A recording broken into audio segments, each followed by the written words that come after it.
இது ஒரு முழுக்க முழுக்க ஒரு உண்மை சம்பவம். இந்த உண்மை சம்பவம் எதுக்காக இது நடக்குது அப்படின்னு இன்னும் அந்த பகுதியில் உள்ளவங்களுக்கு பல பேருக்கு தெரியவே இல்லை. நிறைய பேர் வந்து ஆராய்ச்சிலாம் பண்ணிட்டாங்க இது சம்மந்தமாக.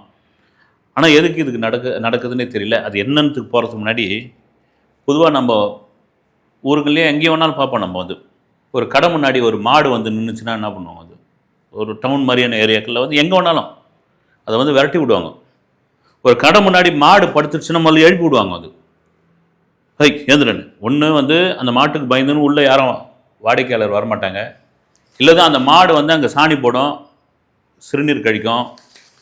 இல்லை அந்த மாடு வந்து கடவுளை பூந்து இப்போ வந்து ஒரு காய்கறி கடையா இல்லை பழக்கடையாக இருந்தால் ஏதாவது தூக்கின்னு போயிடும். அதனால் பொதுவாக டிஸ்டர்பன்ஸாக இருக்கும். போ அப்படின்னு அனுப்பிச்சி விட்றாங்க. சில பேர் வந்து இந்த பழங்கள்லாம் கொடுத்து அனுப்புவாங்க. ஆனால் ஒரு ஜவுளி கடைக்குள்ள ஒரு மாடு, ஒரு பசுமாடு அது வான்னு சர்வ சாதாரணமாக ஒரு 11 மணிக்கு உள்ளே வரும். முதலாளி பாட்டுனா அவர் வேலையை பார்த்துட்டு இருப்பார். ஜவுளி கடை ஊழியர்லாம் அதுக்கான மெட்டீரியல்லாம் அவங்க வேலையை பார்த்துட்டு இருப்பாங்க. வர வாடிக்கையாளர் அந்த மாட்டை அப்படி பார்ப்பாங்க. அவங்க பாட்டு துணி எடுக்கிறதோ இது எடுக்கிறதோ அவங்க பார்த்துன்னு இருப்பாங்க. நேராக போய் என்ன பண்ணோம், அந்த கடையோட நடு மைய பகுதியில் ஒரு ஒயிட் கலரில் ஒரு மெத்தை போட்டு வச்சுருக்கோம். அந்த மெத்தையில் போய் அந்த பசுமாடு படுத்துக்கின்னு கம்முன்னு இருக்கும். அது பார்க்கும். ஃபேன் ஓடிக்கிட்டு இருக்கும். அது கீழே 1 மணி நேரம் 2 மணி நேரம் 2.5 மணி நேரம் இருக்கும். ஏதாவது கொடுத்தா அந்த முதலாளி ஏதாவது கொடுத்தா வாங்கி சாப்பிடும். திடீர்னு யாராவது பசுமாடு தெய்வமாக வழங்குற இது தானே வந்து யாராவது வந்து அதுக்கு பசுமாடுக்கு பூஜை பண்ணுறது, அதுக்கு வந்து மஞ்சள் தேய்க்கிறது, அதெல்லாம் பண்ணால் கம்முன்னு இருக்கும். யாரையும் ஒன்றும் பண்ணாது, யாரையும் முட்டாது, உரும்பாது, எதுவுமே பண்ணாது. அதே போல் சாணம் போடாது, எதுவும் வந்து சிறுநீர் கழிக்காது. அது பாட்டு ரொம்ப பதுசாக வந்து படுத்துக்கும். என்னடா இது நிறைய பேருக்கு தெரியாது. இது ஒரு நாள் இல்லை, சில வருடங்களாக இது நடந்துக்கிட்டே இருக்குது. எங்கே இது அப்படின்னு ஆந்திரா மாநிலம் கடப்பா டிஸ்ட்ரிக்டில் மருங்கூபூர் அப்படின்ற ஒரு ஊரில் சாய்ராம் டெக்டைல்ஸ், பெரிய ஊர் கூட கிடையாது, அது ஒரு சின்ன டவுன். அது சாய்ராம் டெக்டைல்ஸ்னு ஒருத்தர் வச்சு நடத்திக்கிட்டு இருக்கார். இவருடைய கரையில் நடக்கிற இந்த சம்பவம் தாங்க வந்து இந்த சம்பவம் தான் சுற்று வட்டார கடப்பா பகுதியில் முழுக்க இது பெரிய பிரபலமாக இருக்குது. வந்து சுற்று வட்டாரத்தில் இருக்கிறவங்களாம் என்ன பண்ணியிருக்காங்க, இது ஏதோ இந்த கடை முதலாளி வந்து சும்மா வந்து இந்த மாட்டை வளர்த்து இதை வந்து இவர் மாடு தான் இதை வளர்த்து இந்த கடையை ஃபேமஸ் ஆக்கிறதுக்காக அவராக உள்ள கடைக்குள்ளே விட்டு அதுக்கு மெட்டீரியெல்லாம் போட்டு வச்சு அதை வந்து ஒரு 2 மணி நேரம் இது பண்ணிவிட்டு கரெக்டாக ஃபேனை ஆஃப் பண்ணுவார். அந்த மாடு எழுந்து போவோம். இந்த ஜிக்னாவெல்லாம் காமிக்கிறார் இவர். ஏன்னா இந்த கடையை வந்து ஃபேமஸ் பண்ணுறதுக்காக இவர் பண்ணுறாரு, இந்த கடை மேலே ஒரு அட்ராக்ஷன் வர்றதுக்காக பண்ணுறாருன்னு. அந்த மாடு எங்கே போகுதுன்னு சில பேர்லாம் போய் வேவு பார்த்துருக்காங்க. அது எங்கேயோ அப்படி மேய்ஞ்சிட்டு அது ஒரு ஊரை தாண்டி அப்படி போயிட்டு இருக்குது. இவருக்கான மாடே கிடையாது. அவரே பலமுறை சொல்லியிருக்காரு, எப்பா எனக்கு அது தெரியவே தெரியாது. ஒரு ரெண்டு தடவை முதல்ல ஆரம்பத்தில் வந்தது, அப்போ நான் பயந்துன்னு விரட்டி விட்டேன். 3ஆவது தடவை ஒன்றுமே பண்ணல, அது பாட்டுன்னு சாதுவா வந்து படுத்துடுச்சு. படுத்த பிறகு நாங்கள் எல்லாம் கடையில் இருந்த பசங்கள்லாம் கொஞ்சம் நேரம் வெளியே வந்துட்டாங்க. நானும் கொஞ்ச நேரம் இருந்தேன். போ அப்படின்னு அதுக்கு ஏதோ ஒன்று கொடுத்தேன். அதுக்கு இதுவாகவே இல்லை. ஒரு 2 மணி நேரத்தில் கிளம்பிடுச்சு. இதை தொடர்ச்சியாக அது ஒரு வாடிக்கையாக வச்சுக்கிட்டு இருக்கு அப்படின்னு. சரி, இந்த இடத்துல ஏதாவது வந்து மாட்டு கொட்டகை இருந்ததா ஆராய்ச்சி பண்ணியிருக்கோம். இந்த இடத்துல அந்த மாடு ஏதாவது அதனுடைய கன்று ஏதாவது இறந்து போயிருக்குதா, அதெல்லாம் ஒன்றும் இல்லை.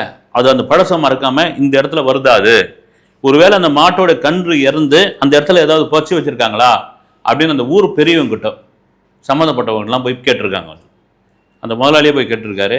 அப்படிலாம் ஒன்றுமே கிடையாதுங்க, இது பெரிய பஜாருங்க. இது நாங்களாம் காலகாலமாக இது கடை, உங்கள் கடை வந்து இப்போ வந்து தளம் போட்ட கடை. அதுக்கு முன்னாடி பார்த்தா ஒரு ஓட்டு வீடு மாதிரி இருந்த ஒரு கடை.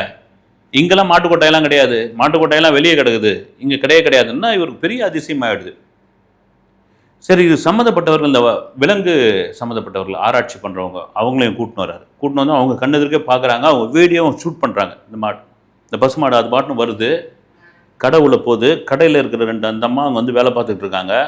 அந்த வெள்ளை துணி பெட்ஷீட்டில் போய் உட்காருது. அது படுத்துக்கிட்டு அது பாட்டுன்னு பார்க்குது. ஒரு கொஞ்சோண்டு புண்ணாக்கு எடுத்தாந்து கொடுக்குறாங்க, அரிசிக்கீரை கொடுக்குறாங்க. அப்புறம் அதுக்கு இதில் வந்து மஞ்சள் பூசுகிறாங்க, கும்பிடுறாங்க. சில வாடிக்கையாளர்லாம் வந்து பார்க்குறாங்க, பக்கத்து கடைக்காரெலாம் வந்து பார்க்குறாங்க. பார்த்தவொடனே கரெக்டாக ஒரு 1.25-2 மணி நேரத்தில் அது பாட்டுன்னு எழுந்து போய்கிட்டே இருக்குது. வந்து இது என்ன காரணமாக இருக்குன்னு அவங்களும் இதே கேள்வி தான் கேட்குறாங்க. வந்து இந்த மாட்டுக்கும் இந்த இடத்துக்கும் ஏதாவது தொடர்பு இருக்குதா அப்படிலாம் கேட்குறாங்க. இல்லவே இல்லைன்னு. ஒரு கட்டத்தில் மீடியாவிலும் இது பெரிய செய்தியாக மாறுது. இவர் எந்த வியாபார நோக்கத்துக்காக பண்ணல. அவர் என்ன சொல்கிறாருன்னா, நான் ஒரு பெரிய ஜவுளி கட்டெல்லாம் வச்சிடலைங்க. ஒரு சாதம் நம்ம ஊருங்களில் இருக்குல்ல, இப்போ பண்டிகை நாளில் துணி எடுப்பாங்க, மற்ற நாளில் என்ன எடுப்பாங்க, பனியன் ஜட்டி எடுப்பாங்க, ஜாக்கெட் எடுப்பாங்க, அவ்வளோதான். இல்லை வேறு எதுனா விசேஷம் அப்படின்னா, இந்த கல்யாணத்துக்கு வருஷம் கொடுக்கணும், இது பண்ணணும் அப்படின்னா புடவை கூட எடுப்பாங்க, அவ்வளோதான். பெரிய வியாபாரம்லாம் ஒன்றும் கிடையாதுங்க. ஒரு சாதாரண கடை தான். நான் ஒரு பெரிய ஹைதராபாத்லேயோ அல்லது குண்டூர்லேயோ ஒரு நெல்லூர்லேயோ அல்லது கடப்பாவிலையோ நான் இந்த கடையை வச்சிருந்து ஒரு பிரமாண்டமான கடையாக இருந்தால் அதில் மாட்டை கூட்டின்னு உட்கார வச்சு அதில் மீடியாவை கூப்பிட்டு நான் வைரல் ஆக்கி இன்ஸ்டாவில் போடுங்க, இமெயிலில் போடுங்க, யூடியூப்பில் போடுங்கன்னு சொல்லியிருந்தா ரைட்டு. நான் பாட்டு உட்காந்து கடையை நடத்திக்கிட்டு இருக்கேன். எனக்கு ஒரு நாளைக்கு 2000 ரூபாய் வந்தாலே போதும், அந்த லெவலில் இருக்கிறேன். இதுவாக இந்த பசுமாடு படுக்குது, இது பாட்டுன்னு கிளம்பி போதியா, நான் என்னையா பண்ண முடியும் அப்படின்போது இந்த செய்தி அடுத்தடுத்து பரவாயில்ல மீடியாவை தாண்டி அங்கே இருக்கிற உள்ளூர் பக்கத்தில் இருக்கிற உள்ளூர் அரசியல்வாதிகள் தெரிய வருது. அவங்க பார்க்குறாங்க, பார்த்துட்டு பெரிய அளவில் ஆச்சரியப்பட்டு போயிடறாங்க. இது என்னன்னே தெரியல, இதனுடைய ரிஷி மூலம் நதி மூலம் என்னவே தெரியல. ஒரு கட்டத்துக்கு அப்புறம் இந்த மாடை விரட்டணும் அப்படின்லாம் ஒருத்தர் முடிவு பண்ணுறாங்க. அது என்னையா பண்ணிச்சு ஒன்று அப்படின்னு. அது ஏன் விரட்டுறீங்க நீங்கள்? அந்த முதலாளி கேட்குறாரு, ஏன் அதை விரட்டுறீங்க அப்படின்னு.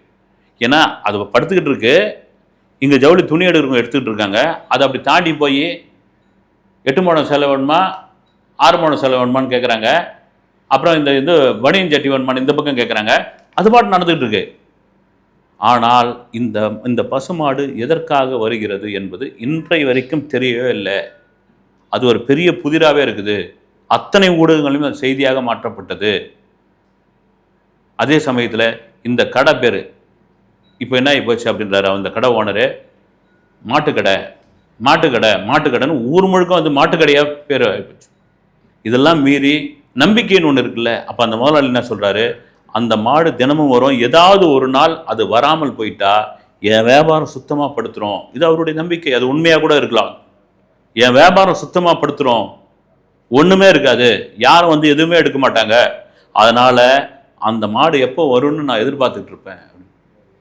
இதெல்லாம் தாண்டி சில பேர் நம்பிக்கை உள்ளவர்கள் என்ன சொல்கிறாங்க, அதில் நார்த்தில் அதிகமாக உண்டு இல்லைங்களா, அந்த பக்கம் தாண்டி இதை பார்க்கறதுக்குன்னே மகாராஷ்டிராவிலேருந்துலாம் வர ஆரம்பிச்சிட்டாங்களாம். மகாராஷ்டிரா மத்திய பிரதேசம்லாம் இந்த பசுமாடை இந்த கடையில் படுக்கிறது பார்க்கறதுக்காக அங்கே இருக்கிற முதலாளிகள் அந்த துணி வியாபாரம் பண்ணுறவங்க மற்றவங்கெல்லாம் இந்த மாட்டுக்கு ஏதோ இதெல்லாம் பண்ணி சாங்கியெல்லாம் பண்ணி திருஷ்டிலாம் கழிச்சு அவங்க சில இதெல்லாம் எடுத்துன்னு போகிறாங்க. நம்பிக்கை தானே அது. அதை மீறி அந்த அந்த அந்த மாட்டை அந்த பசு மாட்டை நான் என்றைக்குமே விரட்ட மாட்டேன். அது என் கடையில் இவ்வளோ நாள் இருக்குல்ல, ஒரு தடவை கூட சாணி போட்டது கிடையாது, ஒரு தடவை கூட சிறுநீர் கழிச்சது. இப்போ போடட்டும் பண்ணிட்டோம் அப்படின்னு அதுக்கு முதல்ல ஒரு துணியை போட்டு வச்சிருந்த அந்த கடை ஓனரு இப்போ நல்ல பல ஒரு மெத்தையை இலவ மஞ்சள் தைச்சு போட்டாராம். நீங்கள் என்னதான் இலவ மஞ்சள் தைச்சு போட்டாலும் சரி, கட்டாந்தேரில் படுக்க வச்சாலும் சரி, அதனுடைய டியூரேஷன் ஒரு 2 மணி நேரம் தானா. அந்த 2 மணி நேரம் எதுக்கு ஓய்வு எடுக்குது, ஏன் எடுக்குதுன்னு ஒன்றும் புரியாத புதிராகவே இருக்குது.